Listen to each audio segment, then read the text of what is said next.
What is up, internet world, and welcome back to Accelerate. I'm Mike, he's Ian, and today we bring you the much anticipated BMW M2.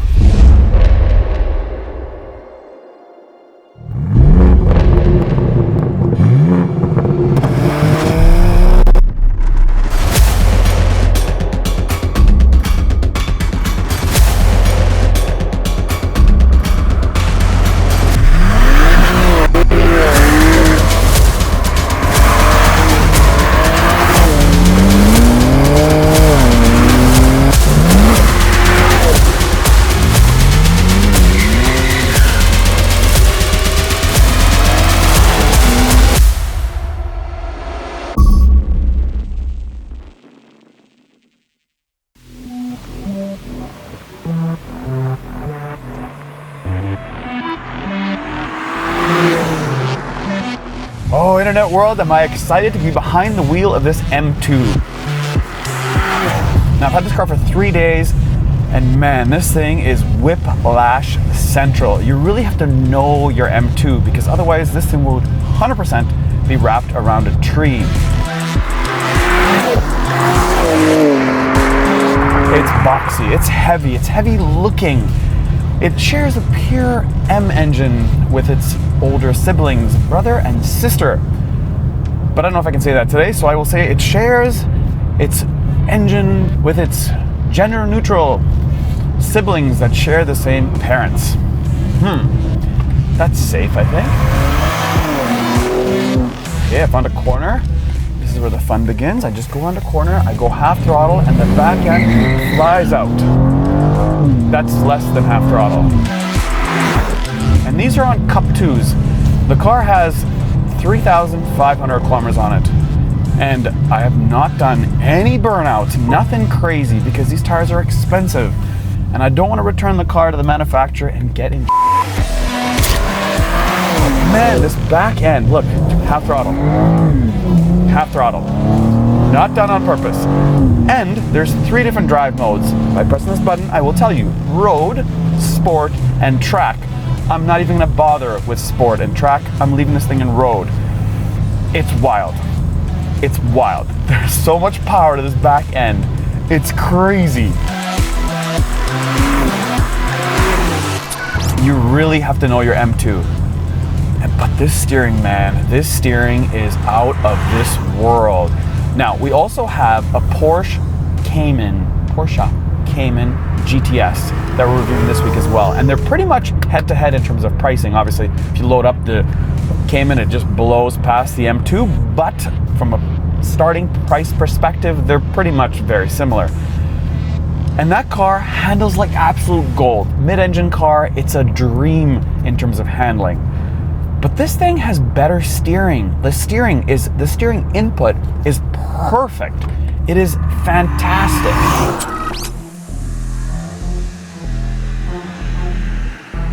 All right, so let's get back to some numbers and horsepowers. Well, this makes 453 horsepower and 406 pound-feet of torque. It is detuned slightly from its M3 and M4 brother and sister, but that doesn't matter because it still shreds these Cup 2s like nobody's business, like there's some sort of Walmart budget brand. But I'm not gonna launch it because I don't wanna fry these tires. I simply just wanna get a proper acceleration, so I'll put the draggy on. Let's get this thing ready. To 60, let's see what this thing does. They say 3.8 seconds. I'm simply just gonna have foot on the brake, foot on the gas, and go. Still frying. And go, 4.48.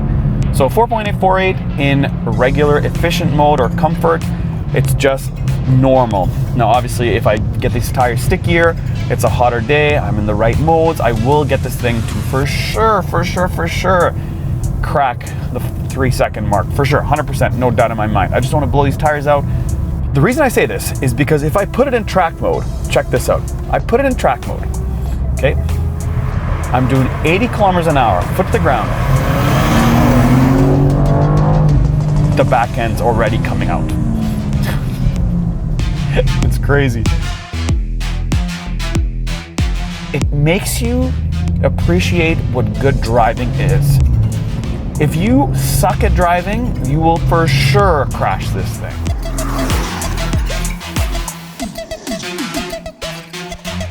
Okay, so let's talk about sound. Sound is a tough one because all inline-sixes sound so good when they're not turbocharged. Once you turbocharge an inline-six, it just takes the sound away.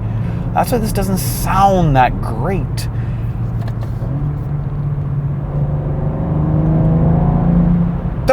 It's okay. It's just not great. Like, it's not like, wow, that thing just sounds so good.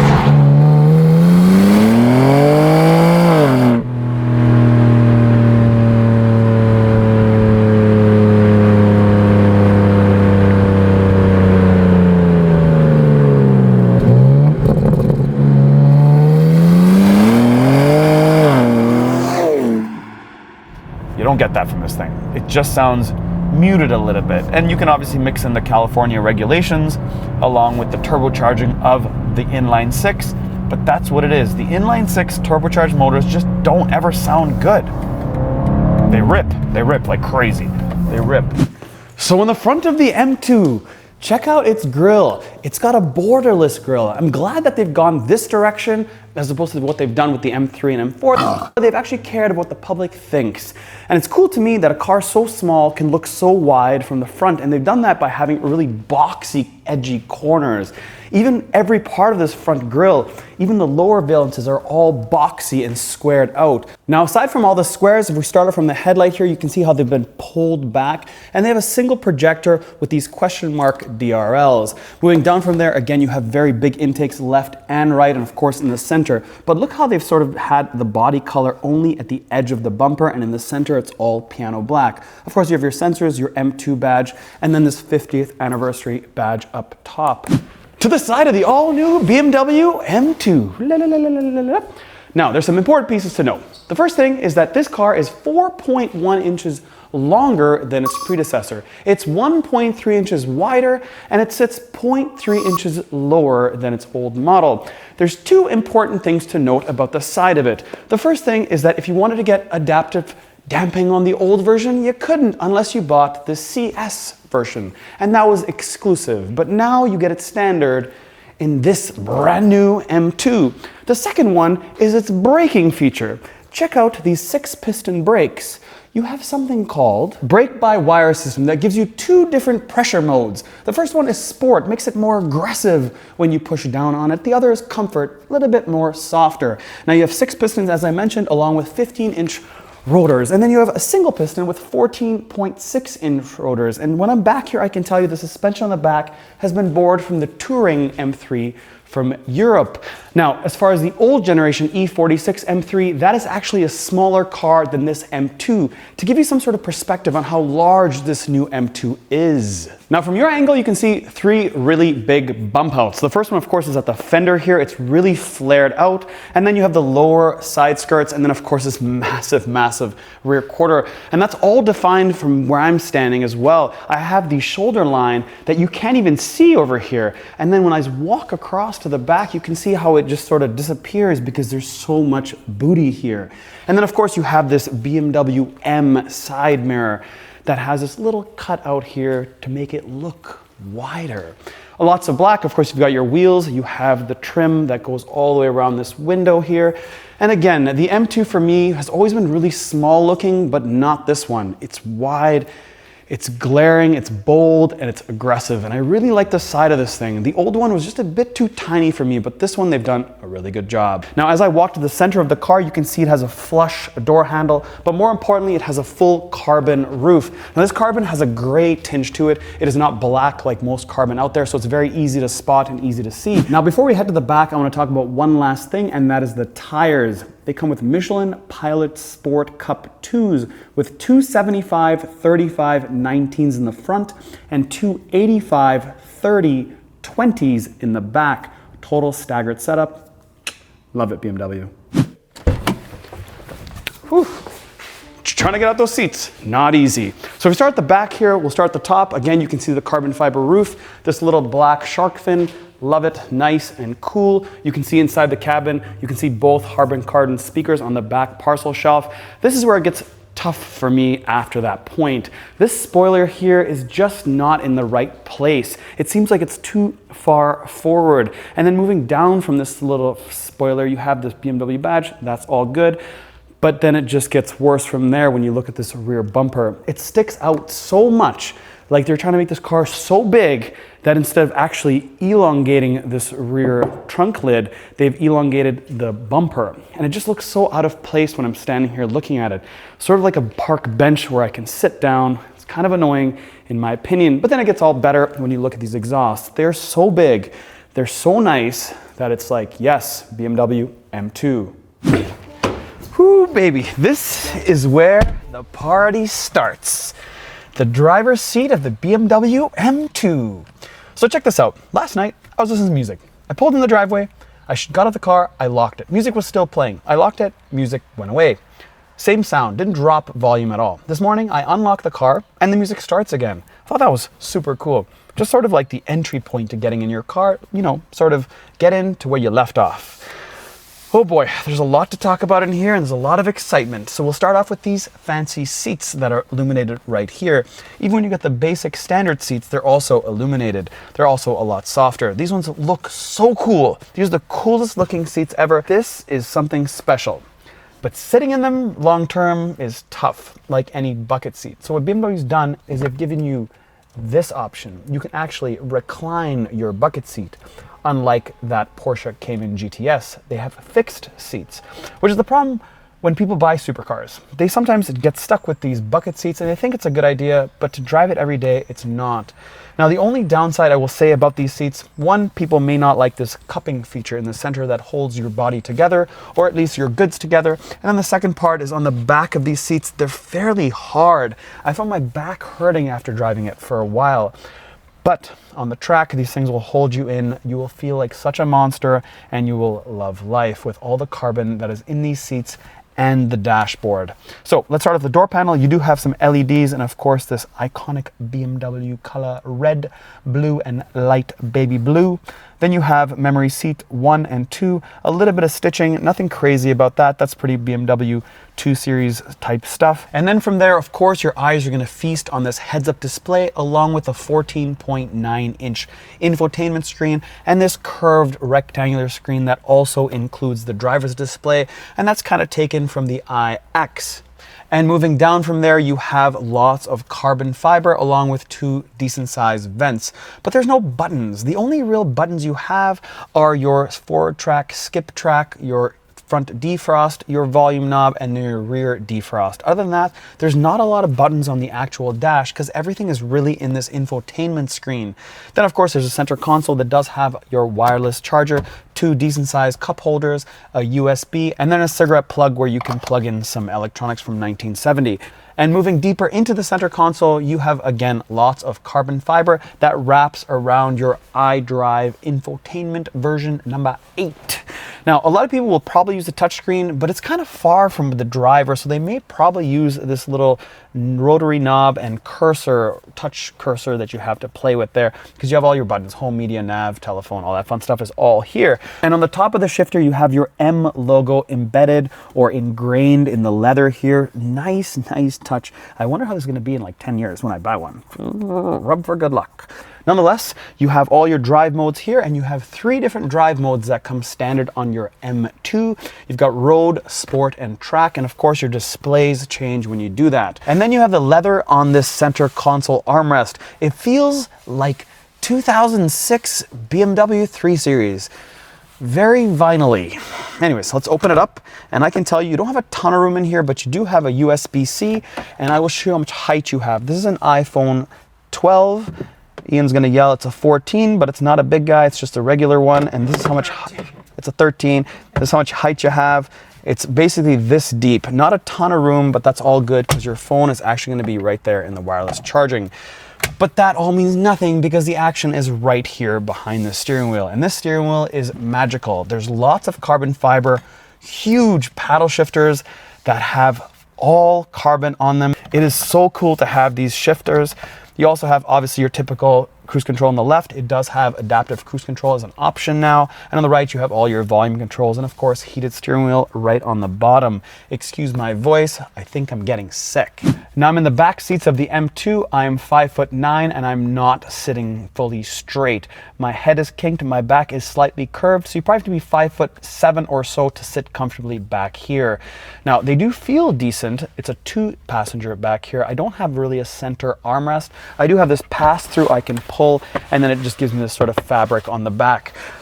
And then I do have a little bit of storage here, but really it's good. It's good. Can't really complain about it. Now, if I do want to put these seats down, the one behind me and the one on this side, it's done by 2 levers in the trunk. There's no way for me to put these seats down when I'm sitting back here. As far as air goes, well, I do have 2 nice vents here. I can make the temperature hot or cold. I do have a little bit of an HVAC control back here. Now, in terms of a sunroof, it comes standard on the M2. You can't get a no sunroof car without buying the carbon roof, if that makes any sense. But the coolest part about sitting back here, to be honest, is the back of these seats. These seats are so cool, all carbon up and down. You have 4 holes where you can grab the driver. Of course, it's for a full 5-point harness. These are the coolest seats I've ever seen on something that costs this cheap. Generally, most cars that have seats like this, especially from the back, visually speaking, cost north of like 150K. This one doesn't. I know it's an M2, but these seats are super cool. Now I talked about headroom, but I didn't talk about legroom. In a car this small, people want to know about it. This is how I would normally sit in the car, and this is where it's going to stop, is exactly where I sit. So again, 5'9", I do have a lot of legroom. Again, not enough headroom, but I do have enough legroom. And that's important to note because somebody in your family is going to say, I don't want to sit in the back. Well, they're going to have to. So let's talk about the trunk of this M2. First, let's hear quality. Listen to this. Feels solid. Then as I open it up, you can see the rear view camera right there, nice and clean. And then when I open it up, you will be pleasantly surprised because you actually have quite a bit of room. Now, as far as depth goes, you have 37 inches. As far as width goes, to see what you can fit in this thing, on the smallest part you have 33, and on the widest part you have 42. And as far as height or entry point, you have 18 inches. So hopefully that helps you in your journey of buying plants. So the cool thing about this M2 is you can get it in a 6-speed manual as well as obviously this 8-speed automatic that I'm driving. It has a 10-stage traction control setup and you have a drift analyzer, and that makes total sense because this thing is a drift machine. Nonetheless, this thing weighs like 3,850 pounds, so it feels heavy, especially when you're whipping it around corners. But I like it though when I'm sitting on the highway. It feels weighted, planted, it feels stable when people are in the car, versus the Porsche feels that way, but it's lighter, so it does get tossed around a little bit more. So this feels better for longer journeys, whereas the Porsche doesn't feel that way whatsoever. It's just light. Great for the city, great for the track, but it's sort of a one-purpose car. This sort of does that when you get these seats, even though these seats do recline, which of course is a huge thing because the Porsche doesn't do that. I'm just laughing because this is so much more fun than my Tesla. It just drives me crazy. So I'll tell you this, I've lost $55,000 in the last 17 months of owning my Tesla Plaid. That's pretty disappointing. That 55 grand could have bought me one of these things. Well, at least in a couple months it will, when the Tesla depreciates some more. Which is kind of sad because this thing's so much fun. Do I buy one? That is the question. That is the question. I still have to get over cars that have a really high dash and high hood. This one does have one. Like, it's high. You know what I mean? Like, it just sits higher. I feel like I'm sitting too high. Well, I mean, I guess I could drop this thing, but I don't mean it like that. I mean it more along the lines of the hood is high. It's not low. I can't really see the front of the hood. I gotta sit higher. But those are just small little quibbles. Honestly, great chassis. Not as good as the Porsche, but the Porsche is tough to drive on the highway. This thing isn't. It's got crazy, like, rip. It just wants to rip through your throat. You can get a manual, cool. You got back seats that are decent. You got all this adaptive stuff now, suspension, cruise control, all that good stuff. I love the boxiness of it. I love that. I love the flared fenders, the flared quarters. I love that carbon roof. Sick. Like, that's just so sick. I love that it's been refined a million times over because this is a true M car. Obviously, it's the entry-level M car, but sick. It's awesome. So for me, that thrill is enough for me to possibly venture into buying one. I got to get the right combination, right color, make sure all that stuff kind of fits. And then I got to figure out if it's worth buying a car for me, because I get a ton of car from manufacturers and I don't even know if it's worth having a car sometimes. Yeah, tough life. I feel you. Let me know in the comments below if you would buy an M2. Would you buy a BMW M2? Very, very interested to know, because this car has been on so many people's lists. I want to see if people actually pull the trigger on one. So let me know in the comments below, would you buy one of these things or not? Again, wait, did I talk about blind spots? Yeah, no blind spots. Thanks for watching, and we'll catch you on the next one.